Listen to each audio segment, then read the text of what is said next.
하나님께서 우리들에게 알려주고자 하신 우리의 마음을, 우리의 신앙을 성장케 하시는 것들을 보고 있습니다.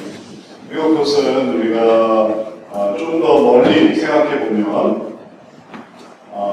선지서에서부터 쭉 이어왔던 흐름인 것을 알 수 있습니다. 선지서에서부터 선지자들에게 하나님께서 그렇게 알게 하셨던 그 내용이 이제 신약으로 와서 복음서에서 마태, 마가, 그다음에 누가를 통해서 하나님께서 얼마나 우리들에게 가까이 오셔서 모범을 보이시고 그리고 그것을 행하게 하시는가, 이걸 우리가 알 수 있습니다. 우리는 바로 그 은혜의 시대에 살고 있는 것입니다. 주님이 직접 오셔서 가르치시고 또 친히 모범을 보이시는 그러한 가르치심 속에 있습니다.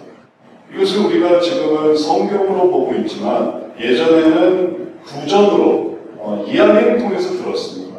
그래서 이야기를 들으면서 듣는 것이 하나님의 뜻이고, 지금은 그것이 이제 책으로 형성이 돼서 서신으로 남아서 우리가 그 서신을 보고 또 옆에서 또 그것을 설명하는 이러한 이 설교의 방식으로 또 우리가 그 하나님의 뜻을 듣고 있습니다. 그래서 결국은 책과 설명을 통하던 아니면 설명만 통하던 결국 우리가 알게 되는 것은 하나님의 뜻입니다. 이게 하나님의 뜻이구나, 우리에 대한 창조자 하나님의 뜻이구나, 이런 걸 통해서 우리들이 하나님의 그 부르심과 그리고 또 그 하나님의 계획 속에서 살아가게 되는 것입니다.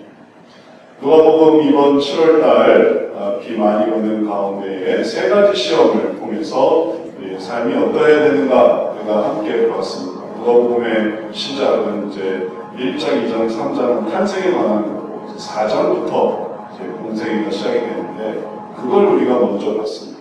공생애 시작 전에 있었던 이 세 가지 시험, 그것을 통해 성도는 어떻게 살아야 되는가, 어떤 성전이 되어야 되는가, 그것을 보았는데 공생의 시작부터 주님이 보이신 것은 시험을 이기는 방법이었음을 우리가 기억해야 되겠습니다.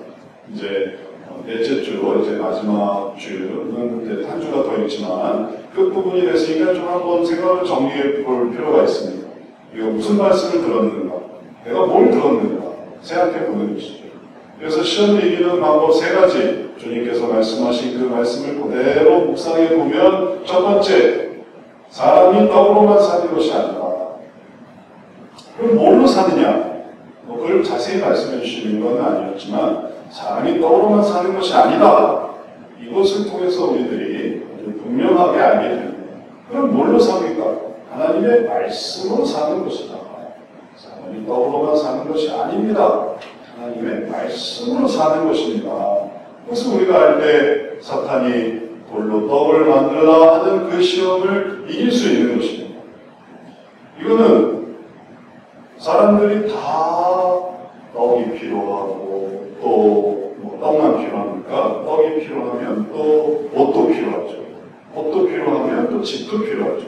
그러면 결국 세 가지, 집, 떡, 옷, 의식주, 이걸로 살아가야 하는 모든 삶 속에서 아니다, 우리는 하나님의 말씀으로 사는 거다, 떡으로, 옷으로, 집으로 사는 게 아닌 말씀으로 사는 거다, 그 위에 둥둥 떠 있는 것과 같습니다. 이렇게 살아야 된다 라고 세상은 말하죠. 떡이 있어야 된다, 집이 있어야 된다. 그러니까 떡과 집과 옷이 그 다음에 확장이 되니까 더 좋은 집, 더 좋은 떡, 더 좋은 옷, 의식주, 더 좋은 의식주, 그걸 위해서 살아가려고 하니까 결국은 그 위에 다 흘러가는 거죠. 그러나 우리는 그 속에 멈춰져 있습니다. 가라앉지 않고 그 위에 둥둥 떠 있습니다. 흡수되지 않고 또 살아가고 있습니다. 그러니까 그게 마치 뭐와 같으냐면 배와 같은 거예요. 물 위에 있지만 물에 가라앉지 않는 배처럼 우리가 이 세상에서 필요가 있지만 그 필요 속에 빠져들어가지 않는, 함몰되지 않는 삶, 그게 바로 시험을 이기는 삶이구나, 우리가 이것을 이해할 수 있습니다. 그 다음에 두 번째 시험은 무엇이었습니까? 높은 곳에서 천하 영광을 보여주면서 하나님을, 나를 경배하라, 나를 경배하면 내가 이 모든 것을 너에게 주겠다. 내가 가질 것이다. 내가 받은 것이다. 그러니 내가 받은 것으로 내가 원하는 사람한테 준다. 나한테 잘 보이는 사람들. 세상은 다 그렇게 말합니다. 이런 기술이 필요하고 이런 이 여러 가지 또 지혜가 필요하고 그것을 통해서 내가 원하는 사람한테 이런 것들을 준다. 성공하는 것, 잘 사는 것, 잘 먹는 것, 행복한 것. 그러나 그럴 때 그리스도인들은 하나님을 경배하라. 하나님께만 경배하라. 그걸로 그 시험을 이기는 거예요. 그래서 우리가 그걸 통해서 이걸 따라야 되지 않느냐라고 할 때, 그러니 우리가 다 뭐 점 봐야 되고 운수 따져야 되고 길이 따져야 되고 그래야 되지 않느냐 할 때, 그건 하나님께 속한 것이다 할 때 이게 차단이 되는 거예요. 이게 차단이 됩니다. 물이 들어오지 않는 거예요. 배에 물이 들어오지 않는 거예요. 하나님을 경배하는, 하나님으로 충만하니까 그런 시험들을 이겨나갈 수 있습니다. 이게 바로 시험을 이기는 방법이었어요. 다른 식이 아니라. 그러니까 모든 정보를 다 차단시켜서 그러면은 시험을 이길 수 있는가? 그렇게 해서 시험을 이길 수 있는 게 아니에요. 들어오는 모든 정보와 제한과 혹은 또 유혹들을 차단한다고 해서 이걸 또 이겨낼 수 있는, 가난하게 산다고 해서 이겨낼 수 있는 게 아니에요. 하나님을 경배하면 하나님 것이니까 하나님께서 하나님이 원하시는 사람에게, 사탄이 사탄에게 굴복하고 그 사탄의 뜻을 따르는 사람한테 주는 게 아니고 하나님이 하나님의 것으로 하나님의 사람들에게 주시는 거예요. 그러니 완전히 바뀌는 거죠. 그럼 믿는 사람들은 가난해야 돼. 믿는 사람들은 낮아져야 돼. 그런 게 아니라 하나님의 것이니까 하나님을 경배하면서 하나님이 주시는 축복으로 살아가니 그것이 세상의 모든 악이 들어오지 않는 중요한 시험을 극복하는 요소가 되는 것입니다. 세 번째, 높은 곳에서 뛰어내려라. 이런 것이 시험이지 않았습니까? 그리고 여기에 대해서 하나님께서 하신 것은 하나님을 시험하지 말라. 그러니까 시험에 통과하는 거예요. 하나님을 시험하지 않으니까 시험에 통과하는 거예요. 원리가 간단해요. 하나님을 시험하면 시험에 빠져요. 내가 시험하지 않았습니까? 하나님을 내가 그런 식으로 막 날 사랑하십니까? 날 사랑하시지 않습니까? 이렇게 하기 시작하면 그러면 시험에 빠져요. 있는 관계도 마찬가지입니다. 이 사람을 내가 시험하려고 하면 그러면 항상 실족해요. 내가 시험을 되는 거예요. 하나님을 시험하지 말라. 하나님은 시험을 받지도 않으시고 시험을 하시지도 않으세요. 이 시험이라는 건 뭐냐면 하나님께서 미혹하게 해서, 그래서 죄짓게 해서 죄 짓나 안 짓나 보자 이렇게 하시는 분이 아닙니다. 하나님은 그것을 나타내시는 분이시죠. 그럼 욥은 시험시키시지 않으신 겁니까? 욥을 하나님께서 망가뜨리려고 사단에게 그렇게 공격받게 해서 그래서 쓰러뜨렸습니까? 아니요. 그런 게 아닙니다. 욥의 그 신실함을 나타내 보이시는 거예요. 욥이 흔들릴 줄 알고 계십니다. 흔들리지 않을 줄 알고 계십니다. 그래서 하나님이 시험하지 않으세요. 왜 뜨나 안 뜨나 시험하시지 않습니다. 떨어지면 죽나 안 죽나 시험하시지 않습니다. 감당할 수 있나 없나를 시험하시지 않습니다. 하나님 저를 왜 이렇게 시험하십니까? 이렇게 생각하시면 안 돼요. 이건 시험이 아니야. 그럼 이건 뭘까? 이건 하나님께 영광이야. 하나님은 이걸 이겨내실 줄 알고 계셔. 그럼 내가 그걸 감당하면 되는 거예요. 자, 이제 감당하자. 하나님은 감당하지 못할 것을 주시지 않으니까 이건 내가 감당할 수 있어. 그러면 감당하는 거예요. 논리가 이해가 되십니까? 하나님 나를 망하게 하시는가? 하나님 나를 죽이시는가? 하나님 나를 쓰러뜨리시는가? 그러면은 신족하지만 하나님은 내게 힘을 주셔. 감당할 수 있게 하셔. 능히 이기게 하셔. 그러니 내가 이걸 감당하자. 그러면 이기는 거예요. 그래서 뚝 떨어지는 게 아니라 하나님을 시험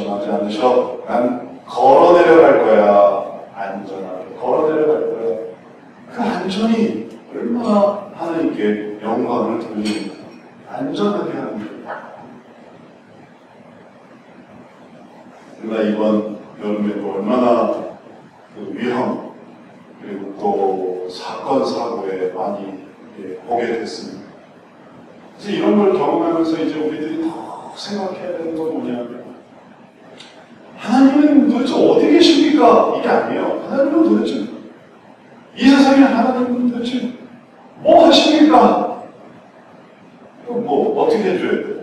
막 위험으로 뛰어드는데도 막 하나님이 막 거기서 막 비 그치고 막 떨어지는데도 막 사건이 내려가고 하나님이 그렇게 해주셔야 되는 거예요. 막 위험으로 막 파고드는데도 그래야만 하나님 살아계시네.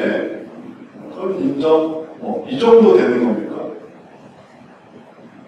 애초에 하나님이 시험하지 말고 이렇게 하면 이렇게 되고 이렇게 사고가 날 거니까 재반을 쌓고 혹은 안전을 차단하고 또 못 들어오게 하고 이렇게 해서 우리가 하나님을 시험하지 않고 하나님께서 주신 이 어려움을 이겨나가자.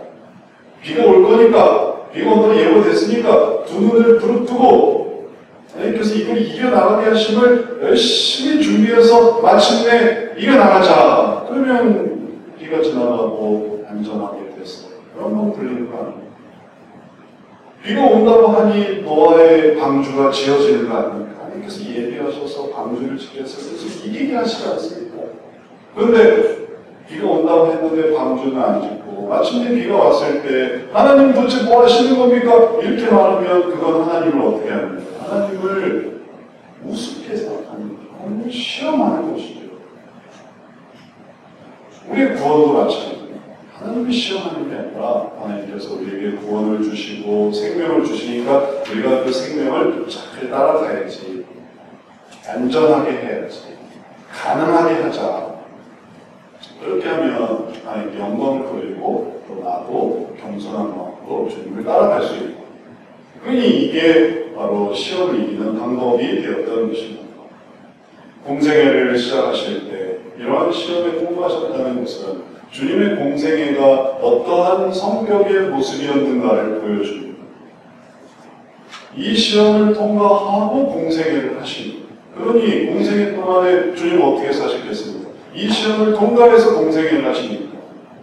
더불어 사는 게 아니라 말씀으로 사는 것이고 하나님만 경배하는 것이고 하나님을 시험하지 않는 것이고 그래서 그것을 통해서 하나님의 나라를 이 땅에 증거하시고 계속의 사역을 완성하신 것이 바로 하나님의 아들 예수 그리스도의 사역인 것입니다.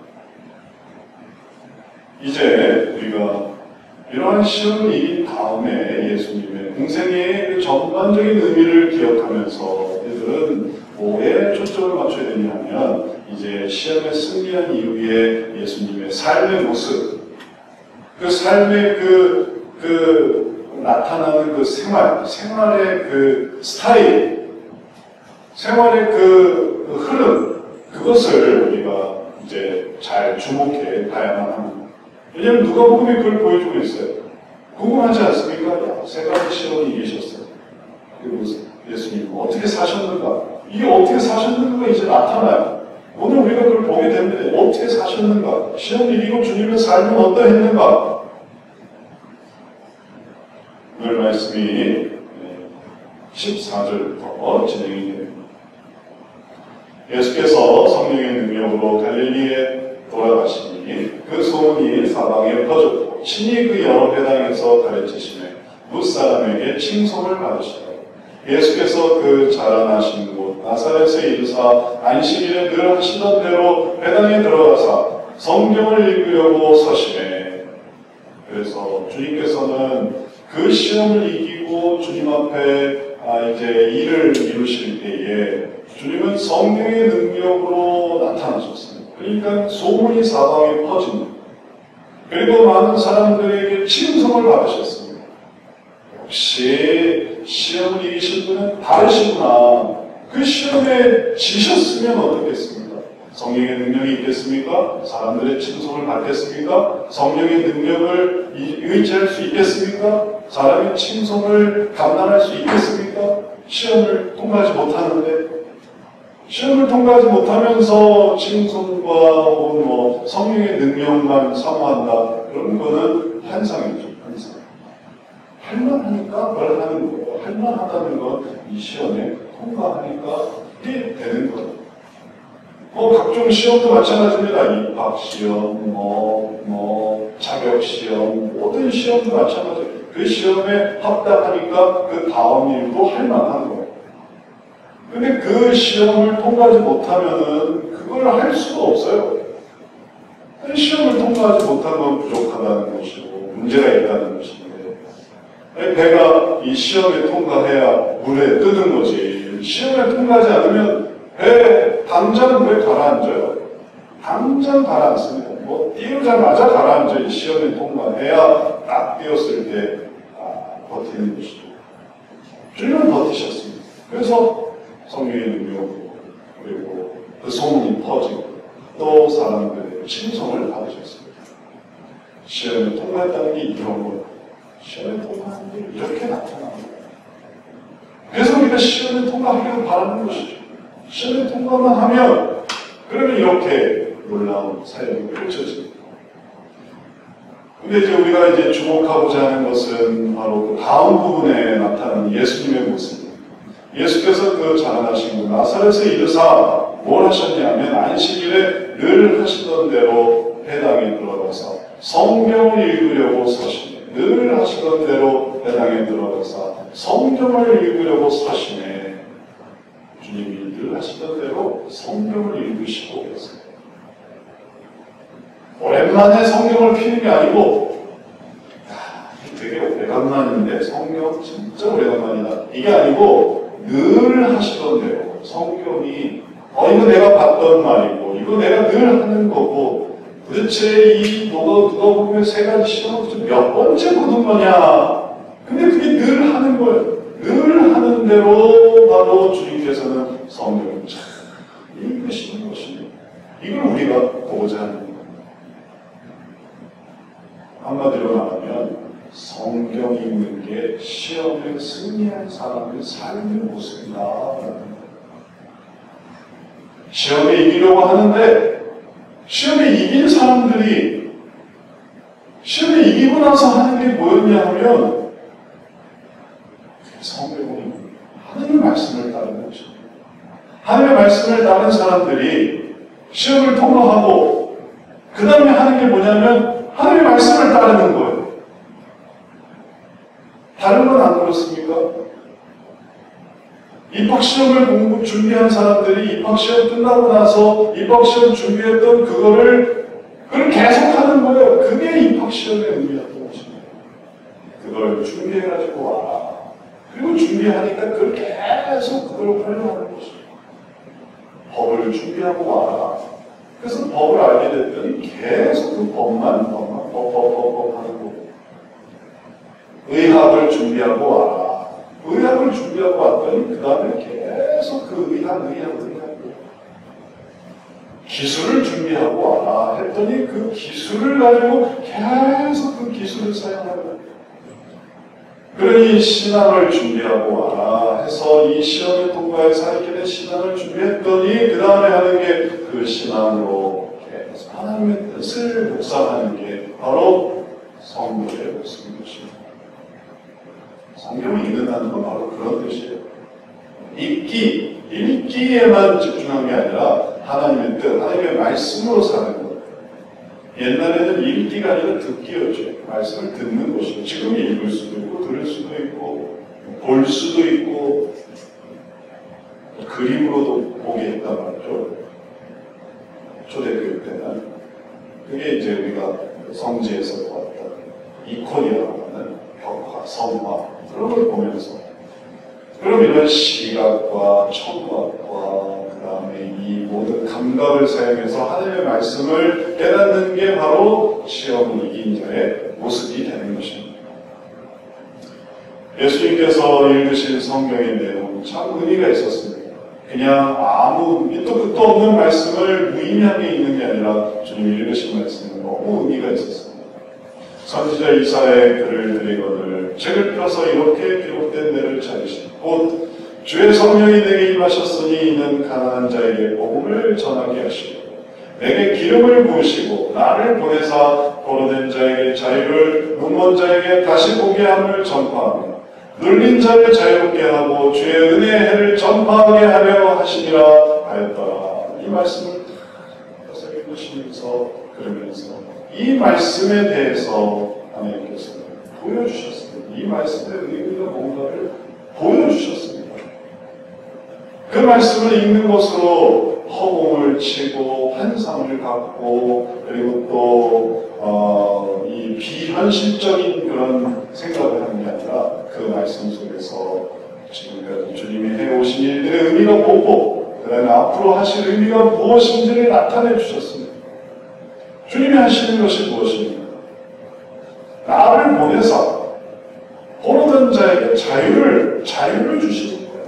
갇히고 이렇게 들린 자에게 자유를 주시고 눈먼 자에게는 다시 보게 하시고 정말 눈먼 자가 다시 보게 하는 것이었지만 이건 또 다른 더 큰 의미로 그 시야가 좁고 영적인 것을 분별하지 못한 자에게 보게 하시는 그런 것을 또 의미합니다. 이게 두 가지 의미가 있는 거죠. 눌린 자에게 이거 안 되면 어떡하지 저거 안 되면 어떡하지 그냥 눌린 자를 자유롭게 해서 하나님이 다 이루셨으니 걱정하지 마라.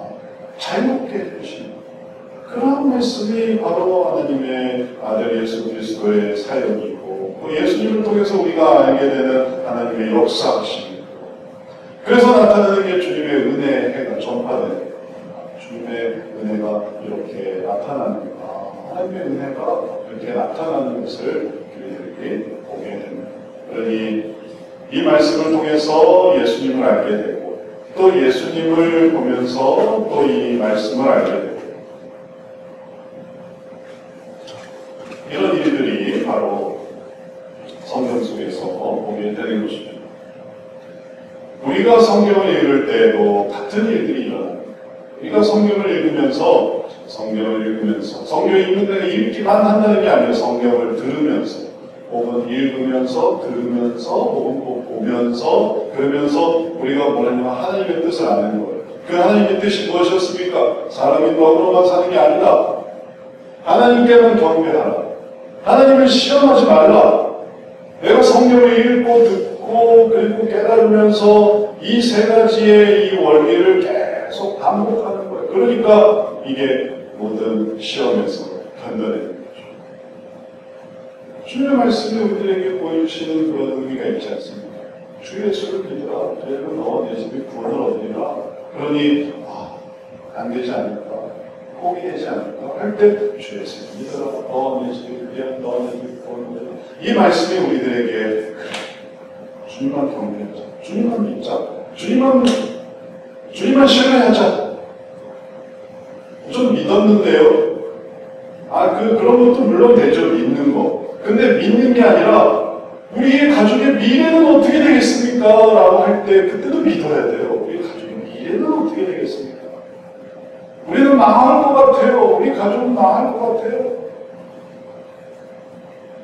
우리 하는 거 보니까 망할 것 같아요. 우리 자녀 하는 거 보니까 우리 망할 것 같아요.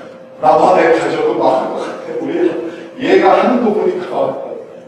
우리 부모를 보니까 답이 없어요. 우리 부모를 보니까 답이 없어요. 그럴 때 주님이 주 예수를 믿어라. 그리하면 너와 내 집이 구원을 얻으리라. 그래 주님을 다시 한번 믿자. 신뢰하자. 그래서 나와 내 가족이 살아나는 걸 보자. 그러니까 여기서 내가 주님을 더 믿어야지. 그리고 주님을 믿으니까 나타나는 것은 전부 다 인내하고 견디고 또 사랑하고 또 희생하고 봉사하고 그런 거예요. 반대는 뭐겠습니까? 주님을 믿을 수가 없어요. 그러니까 이제 내가 모르겠다. 나와 내 가족은 어떻게 되든지 나는 모르겠어. 그러면 이제 다 믿지 않았으니까 이렇게만 가면 됐던 걸 그걸 믿지 않았으니까 우리가 내일 어떻게 될지 모르는데 그건 믿음의 얘기입니다. 내일 어떻게 될 거는 믿음의 얘기예요. 내년에 어떻게 될 거는 믿음에 관한 얘기예요. 누가 알겠습니까? 한치 앞으로 어떻게 알겠습니까? 내일 무슨 일이 일어날지 어떻게 알겠습니까? 우리 인생이 어떻게 될지 어떻게 알겠습니까? 그러나 믿음이 있을 때 그걸 믿음을 어떻게 하냐면 성경 속에서 그 말씀이 내가 참 와닿는 거예요. 이걸 믿어야지. 그러니 그 믿음이 시험을 이기는 거예요. 그러지 않았으면 시험에 빠졌겠죠. 그래서 뛰어내리라 할 때 그래 뭐 남은 건 없어. 다 뭐가 있어야 내가 뭐 지킬 게 있어야 난 지킬 게 없어. 혹은 나한테 경배하면 내가 원하는 사람한테 내가 좋은 걸 다 준다. 그래, 내가 거기에 가서 무릎 꿇자. 내가 거기에서 엎드리자. 하는 대로 해야지. 그러니까 거기서 또 실족하는 거예요. 억으로만 사는 게 아니고 하나님 말씀으로 사는 거다라고 했지만 지금 내가 배가 고파 죽겠는데 내가 돌이라도 씹어 먹어야지 하고서 돌을 막 거꾸로 막 그렇게 하지 않기 위해서 성경이 필요한 거예요. 그 뜻이 필요한 거예요. 하나님께서 조금만 기다려라. 조금만 참아. 성경의 역사가 다 그런 거 아닙니까? 학대받는 이 시어머니 밑에서 하갈에게 네가 좀만 참아라. 요셉이 억울하게 누명을 썼을 때 네가 좀만 참아라. 한나가 아이를 못 낳아서 괴로워할 때 네가 좀만 참아라. 네가 아이를 낳을 수 있다. 그러니 그런 소망이 집 나가고 혹은 의절하고 그걸 말아서 주 예수를 믿으라. 그러면 뭐가 되지? 구원을 얻으리라. 그 구원이 이루어지는 거예요. 그 구원이 바로 이렇게 말씀을 통해서 이 가족을 해체하려고 하는 그 시험을 그걸 이겨낸 거예요. 주님의 말씀. 이 말씀을 몰랐으면 사라져요. 성지에서 우리가 이러한 장면을 보게 되는데 지난번에 이제 네아폴리를 갔고 그 다음에 다음 장소가 이제 루디아 기념교회라는 곳이었어요. 루디아 기념교회가 어느 곳이냐면 우리가 이제 까발라, 네아폴리 여기가 바로 처음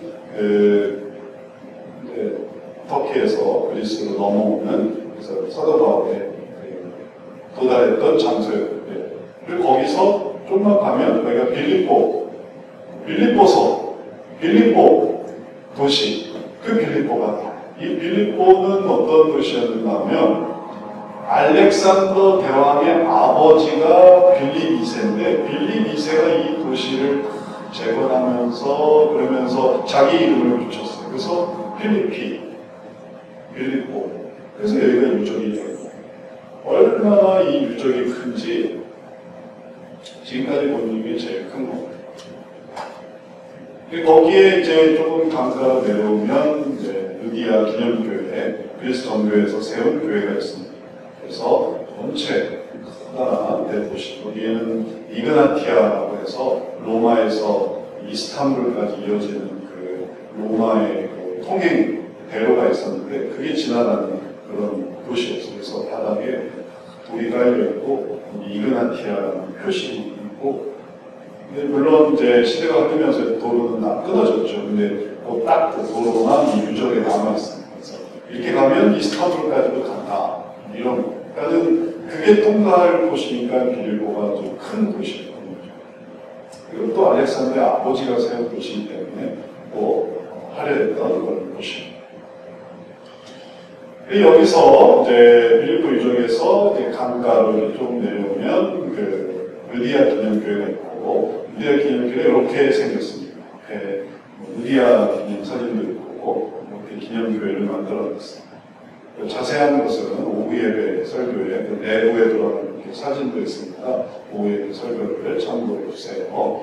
맞은편에 돌아가면 이렇게 강이라고 하기 좀 시내 같아요. 시내. 옛날에는 강이었는지 모르겠지만 이렇게 시내가 있고 거기에 여기서 바울이 루디아를 만난다. 그런 걸 기념하는 이런 조형물이 있습니다. 그래서 여기서 사진 찍으라고 만들어 놓은 것 같아요. 그래서 여기서 사진을 찍었어요. 물이 흐르고 그러면서 감격하는 거죠. 여기서 바울이 루디아를 만났구나. 바울이 루디아를 만나는 장면이 사도행전에서 되게 중요합니다. 이유가 있어요. 이유가 성경 말씀에 보면 빌립보에 갔는데 빌립보에서 일어난 일입니다. 두아디라시에 있는 자색옥감 장사로서 하나님을 섬기는 루디아라 하는 한 여자가 말을 듣고 있을 때 주께서 그 마음을 열어 바울의 말을 따르게 하신지라. 하나님을 섬기는 루디아라 한 여자가, 그러니까 이전에 하나님을 알고 있었어요. 루디아가 사도행전에서. 근데 이 강가에 나와서 여자들과 얘기하고 있을 때 그때 루디아가 있었던 거예요. 그리고 강가에 여자들이 왜 나와 있느냐 하면 이게 자주장사라서 자주장사가 이 옷감을 이렇게 물에 흘러서 많은 일들이 있는데 그런 걸 하느라 여기에 나오지 않았는가 뭐 이렇게 예상을 해봅니다. 근데 하여튼 그때 마음이 확 열리고 마치 고넬료처럼 고넬료도 하나님을 섬기고 있는 백부장이었는데 베드로를 초대해서 그 복음을 들어라 해가지고 복음을 듣고 그리고 그 다음에 세례를 받고 온 가족이 다 믿게 되지 않습니까? 루디아도 비슷한 경우 같아요. 왜냐하면 이미 유대인들이 곳곳에 퍼져 있었어요. 유대인들이 존재한다는 건 하나님의 이 존재도 같이 나타난다는 건데 그 하나님을 바로 루디아도 알고 있었던 하나님을 섬기기도 하는 그런 사람이었어요. 근데 바울의 말을 듣고 따르게 하셨어요. 그 다음에 루디아의 이 반응을 보십시오. 그와 그 집이 다 세례를 받고 우리에게 전하였되 만일 나를 주 믿는 자로 알거든 내 집에 들어와 유하라 하고 강권하여 먹게 하니라. 자기 집으로 모셔드렸습니다. 바울이 혼자 다닌 게 아닙니다. 일행이 있어요. 전도여행에 일행이 있습니다. 이걸 쓰고 있는 누가도 마찬가지로 동행해요. 근데 다 자기 집으로 초대했어요. 그리고 그때 한 말이 정말 의미가 있습니다. 나를 주 믿는 자로 알거든.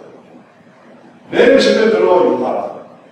그러면서 내 집에 들어와 유하면서 그냥 생활만 하는 게 아니라 복음을 더 듣게, 복음을 더 들려달라, 복음을 더 들었던 것입니다.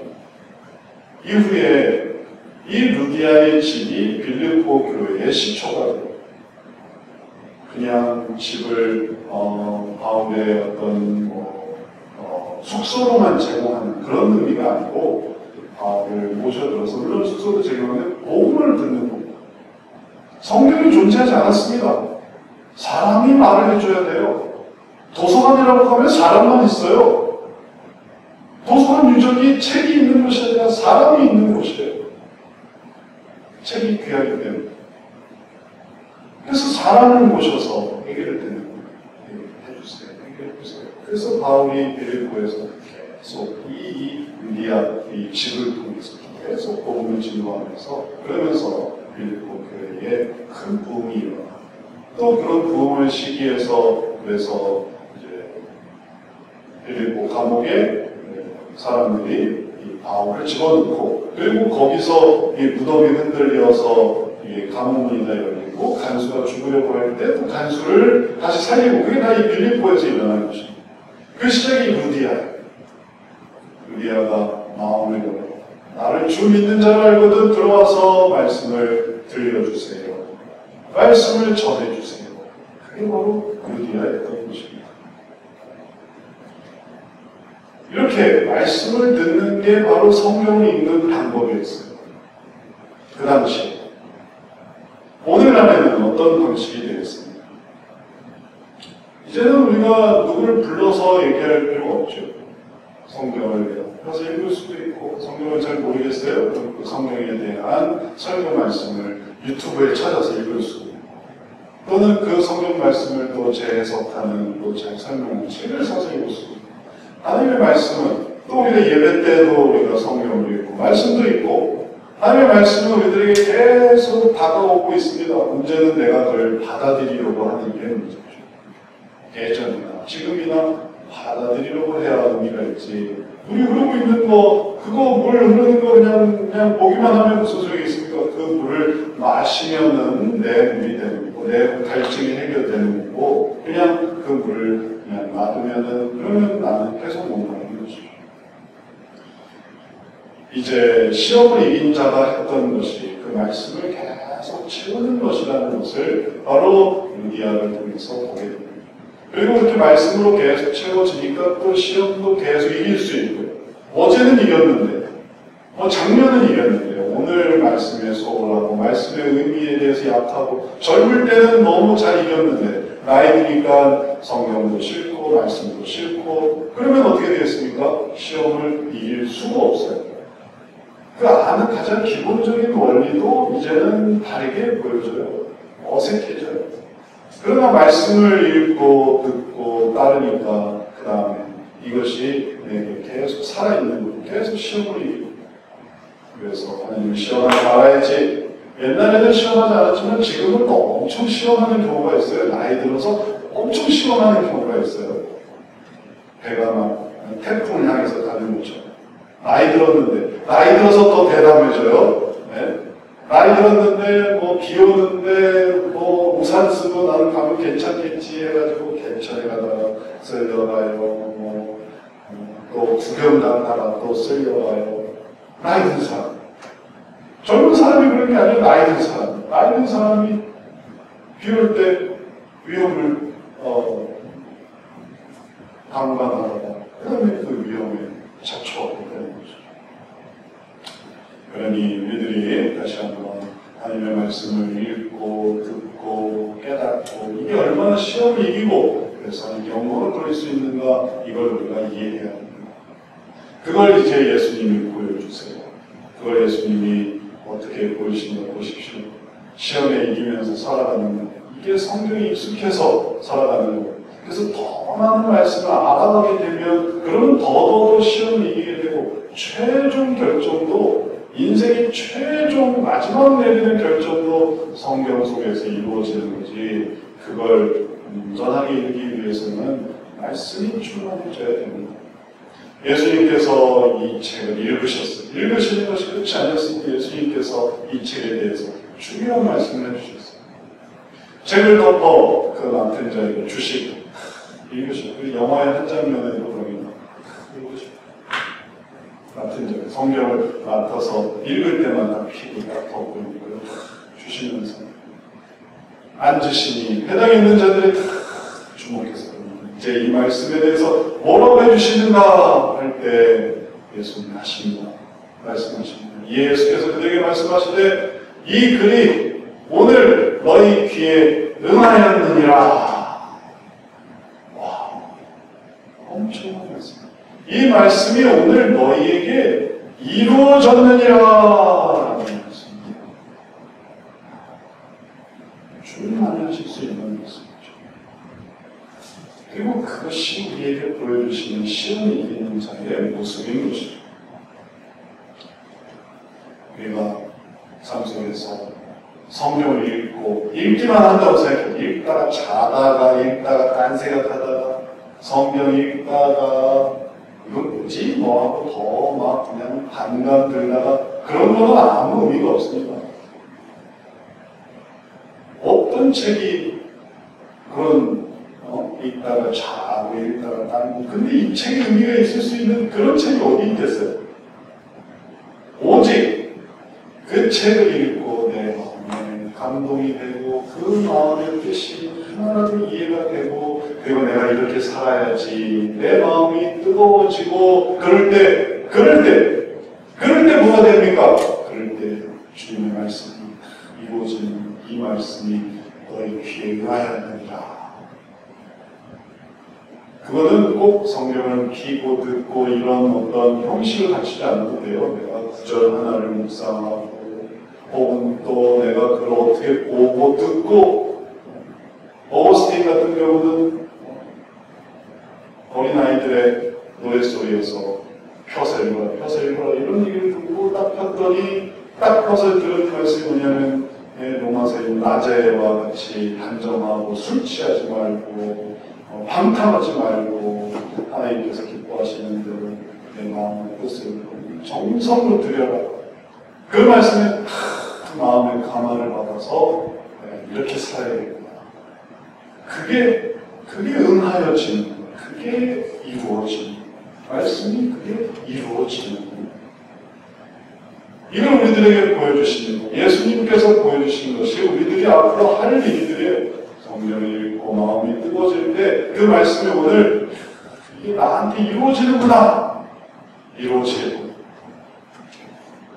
구하라 그러면 주실 것이요 찾으라 그러면 찾을 것이요 두드리라 그러면 열릴 것이라. 그 말씀을 딱 묵상하면서 오늘 이 말씀이 내게 이루어지는구나. 얼마나 소망이 넘치겠어요. 얼마나 힘있게 이걸 하겠습니까. 수없는 하나님의 말씀들이 매번 그런 건 아니죠. 매번 읽을 때마다 그러려는 보장은 없어요. 그럴 수도 있겠지만 그러나 읽다 보면 나오는 그 보석과 같은 포기하지 마라. 낙심하지 않으면 이룰 거다. 저도 그런 인생에 아주 성경 구절이 너무너무 많았어요. 아무것도 염려하지 말고 모든 일에 기도하고 너의 거룩한 게 아니라 하나님께서 주시는 그 말씀이 그래 내가 이 말씀을 붙들자 하면 이 말씀이 이루어지고 그 말씀이 딱 이루어지면 우리가 시험을 이기게 되고 시험을 이기게 되니까 성령의 능력 그리고 또 많은 사람의 칭송 그게 나타나요. 우리가 이걸 이제 해봐야 되겠습니다. 성도로서. 그게 세 가지 시험을 알려주신 예수님께서 우리에게 가르쳐주신 내용이 됩니다. 결론적으로 보면 성경이 이거라는 건데 성경이 이거라는 건데 이걸 훈련으로 하고 연습을 하고 이렇게 하면 아무 소용이 없어요. 그럼 괜히 와서 따져요. 읽었는데 이게 뭡니까? 읽었는데 왜 이랬습니까? 의미가 그런 의미가 아니라는 걸 설명하는 거예요. 아니 내가 이만큼 읽었는데 이거밖에 안 되네요. 그런 게 의미가 있는 게 아니에요. 저 이만큼밖에 못 읽어서 별 의미가 없겠네요. 그런 게 의미가 있는 게 아니에요. 그 말씀이 이루어지는 게 문제지. 매일 성과 피면 졸려요. 피면 지겨워요. 핸드폰으로 성경을 봐도 이게 이렇게 불편해요. 이해가 안 돼요. 더 쉬운 거. 성경은 해석해주는 설교, 혹은 또 이제 어떤 신앙서적. 그래도 전 잘 모르겠어요. 그러면 응하는 게 아니죠. 그런 게 아니고, 시험을 이기기 위해서, 하나님의 뜻에 굳게 서기 위해서, 이거구나. 그러면 그게 응합니다. 주님께서 가난한 자에게 자유를, 눌린 자에게 자유를, 억눌린 자에게 해방, 안 보는 자에게 보이는 것을 이렇게 해서 주님을 보내주셨구나. 그런 거구나. 그러면 그게 이루어지는 거고, 그게 쌓이는 거지. 그러지 않고 그냥 글자만 읽고, 난 이거 했어요. 하고 동그라미 치고, 도장 찍고, 이런 100번 해봐도 이거는 그 주술 찾기 의미가 없어요. 성경이 있는데, 아무래도 세 가지 시험에서부터 예수님이 성경이 있는 것으로 드러나는구나. 그래서 이걸 보여주시는구나. 이걸 이해해야 그래야.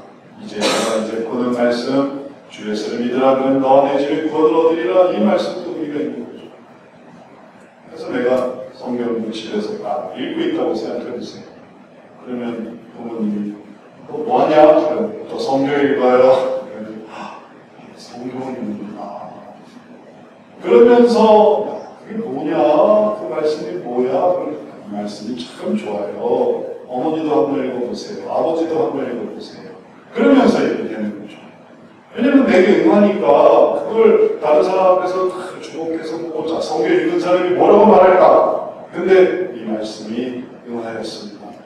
이 말씀이 제가 확신이 됩니다. 그러면 그게 응하는 거죠. 성경 다 읽어봤더니 별거 없습니다. 괜히 읽었어요. 이러면 이게 소용이 있겠네. 그걸 자녀들한테 놓고, 아빠가 이거 성경 읽었는데 이게 진짜 좋은 말씀인 것 같아. 그러면 그게 응하여지는 거죠. 이걸 내가 생각해 보니까 내가 그렇게 생각해야 되겠구나. 선을 행할 때 낙심하지 말아야 되겠구나. 그게 응하여지는 거죠. 응하여지는 이 예수님의 말씀의 의미를 가져보세요.